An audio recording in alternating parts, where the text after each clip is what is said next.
like what she was trying to say, like we don't need a break from each other, but we need a break from working with each other all the time, seeing each other all the time, trying to get along with each other all the time. Right. Because it's just like you can't.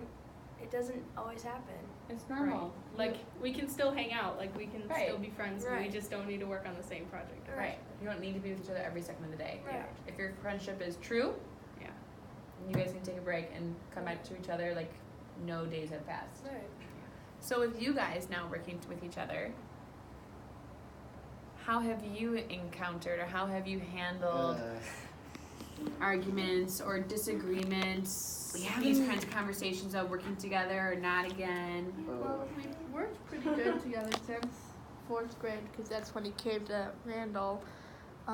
So we've had we kind of have disagreements on what to work on, but we end up just getting it all done. It's like trying to plan out what we do, but like when we do it, we're pretty good. We don't exactly have full out arguments or anything.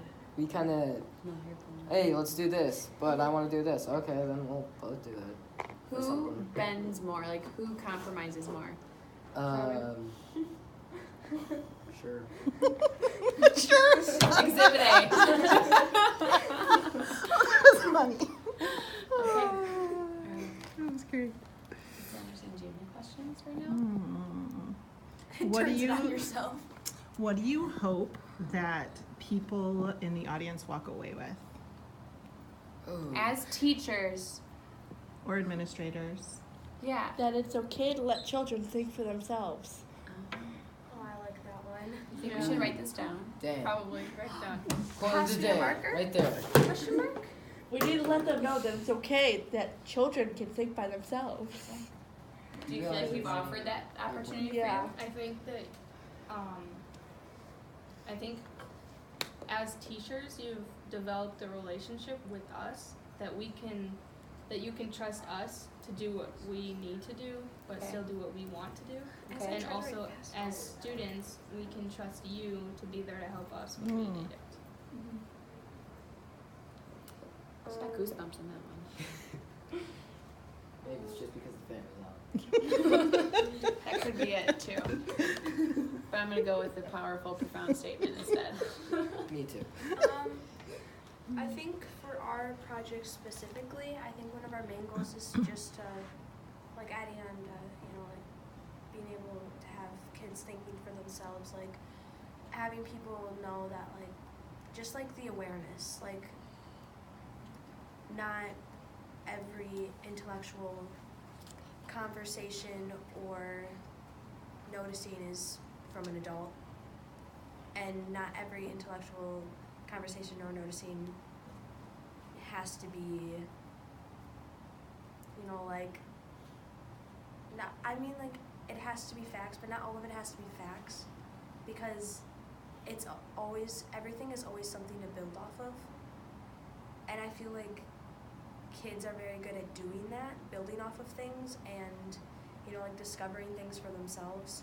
So I think that it's something that teachers and peers need to notice. It's like instead of having teachers thinking for you, it's like having kids think for themselves. Because like in some places, like teachers think for the kids instead of kids thinking for themselves. Right. But here, there's not really any of that. It's a lot of it is kids teaching the teachers instead of the teachers teaching the kids.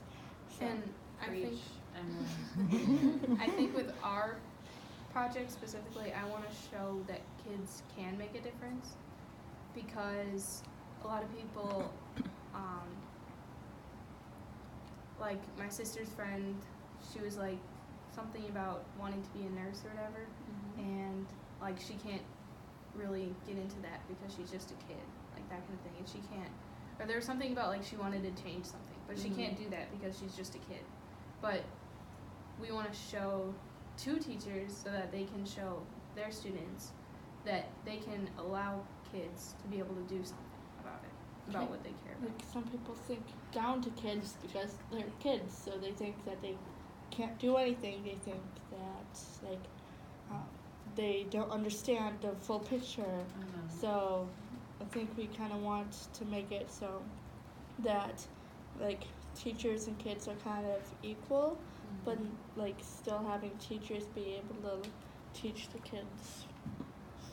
Okay, I think something really great to bring up is she was saying how like kids can like make a difference. Like you just read us that book today about the girl who was like protesting and marching. Like she was self-directed and knew what she wanted, knew where she wanted to go, and she didn't, I don't think she necessarily had everything planned out, but she made it for herself and grew.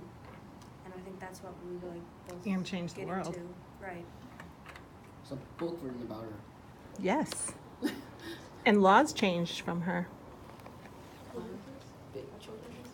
The youngest marcher. The girl was one of.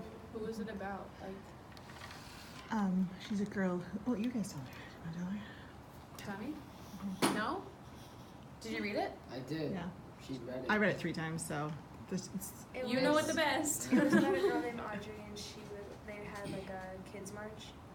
It was Martin Luther King and 2 other reverends two other, in 1968. yeah, 2 people, but they had a 63. kids march, and it was like 3,000 kids. Mhm.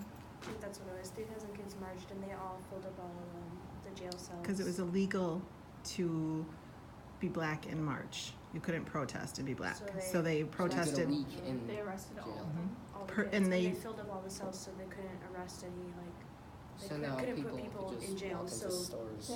So they were all like black. Yep. And they all marched. And They all got arrested. purposely tried to get arrested. They marched so they could To get fill arrested. the cells. Oh, Just- so that they So They can't. sacrificed themselves. That's so then cool. others. So they couldn't have anybody else put in jail so that they could walk in and sit down at the lunch counter and couldn't be arrested. So that they could walk in, they could drink from a fountain and not be arrested because they couldn't arrest them. So and the adults didn't do it because they were worried they were going to get evicted and they were going to get fired and they were going to get beaten by cops. So the kids volunteered. Because adults can't And really she do was- that to kids. And This she is was a the- true story. Mhm. And what state is this in? Birmingham, Alabama. Alabama. Oh, Alabama. Oh, Martin Luther King. And Yeah. she was the Sorry. youngest of all of the 3,000. Dang. Mm-hmm. I had never heard that. It's a good book. I can share it with It's a good story. Read it. you. I like that's